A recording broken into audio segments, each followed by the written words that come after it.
Calgary, 50 years earlier. Andre scanned the makeshift hospital's countless rows of cots, searching for his chief financial officer, Jacob. Only months ago, all the beds had been full, with additional patients scattered about the floor on blankets and pillows.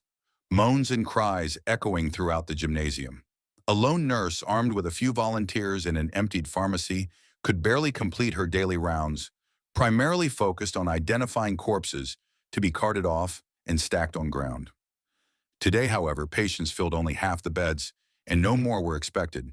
The virus had run its course, and those still standing were either lucky enough to be immune or in the 10% that miraculously recovered.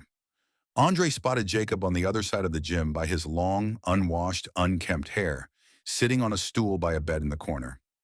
Andre crisscrossed the rows toward the corner, stopping a few times to provide words of encouragement to other patients and their loved ones.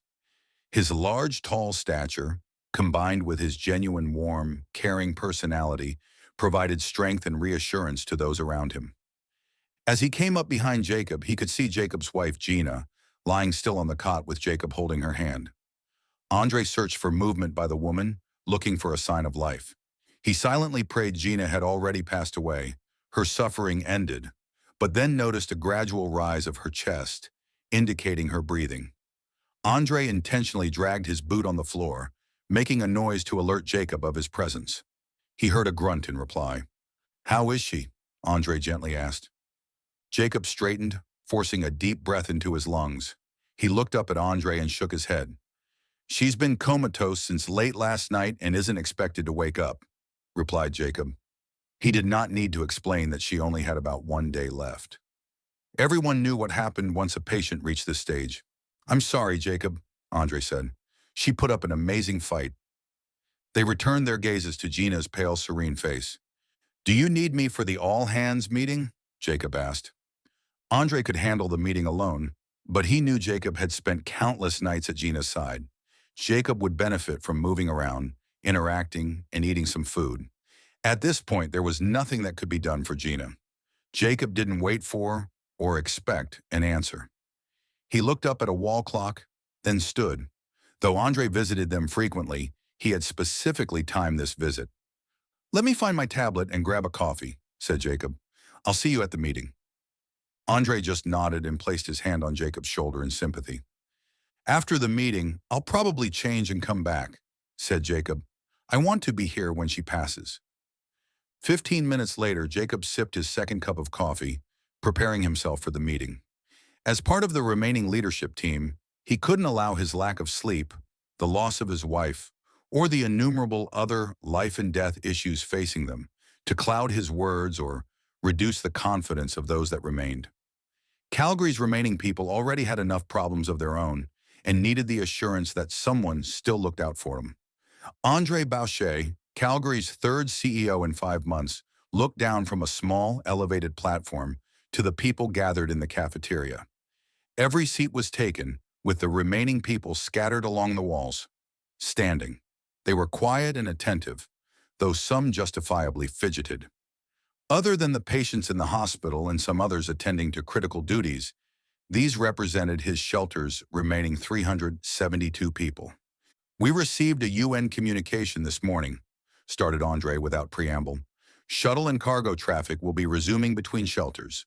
Food, medical supplies, and other essentials will be the priority." A few of the crowd sighed, their relief echoing across the room. "The UN has relocated its headquarters and viral response task force to Tokyo," Andre continued. "People with Asian genealogy continue to exhibit greater resistance to the virus.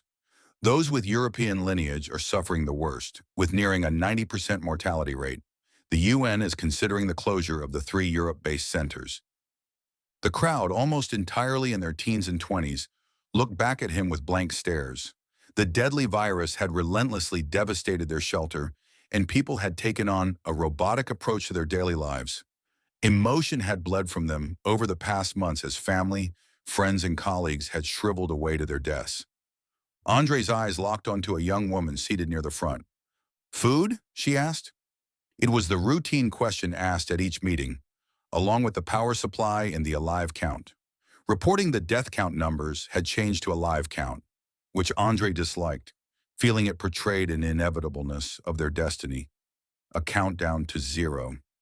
Andre looked over to Jacob, seated to the side of him. Jacob? Jacob nodded back at his boss, stood and turned to the crowd. He had been posting the figures online every day for months, but people wanted and needed to hear it spoken.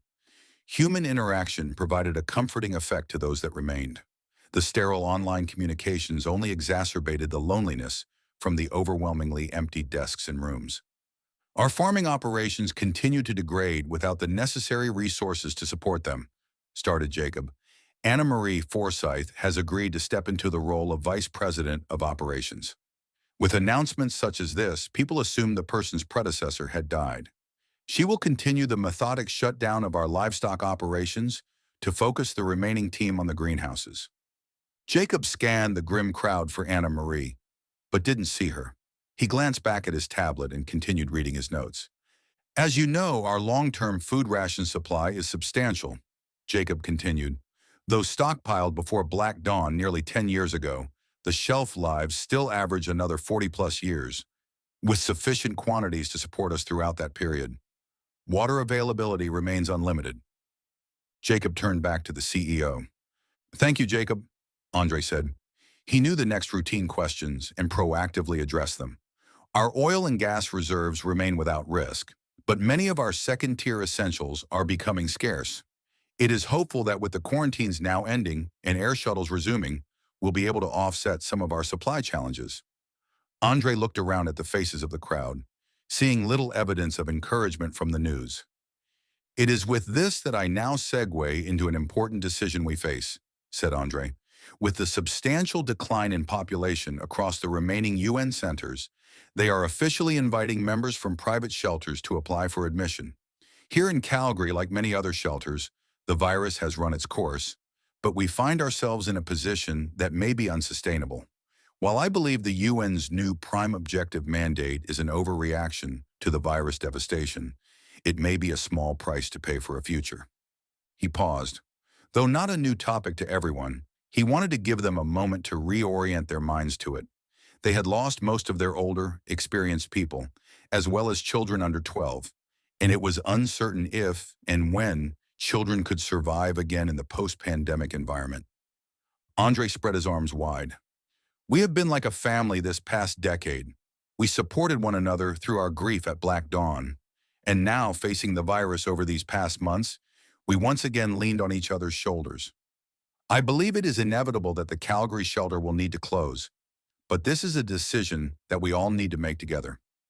We will schedule additional meetings in the coming weeks as we step towards making this decision together.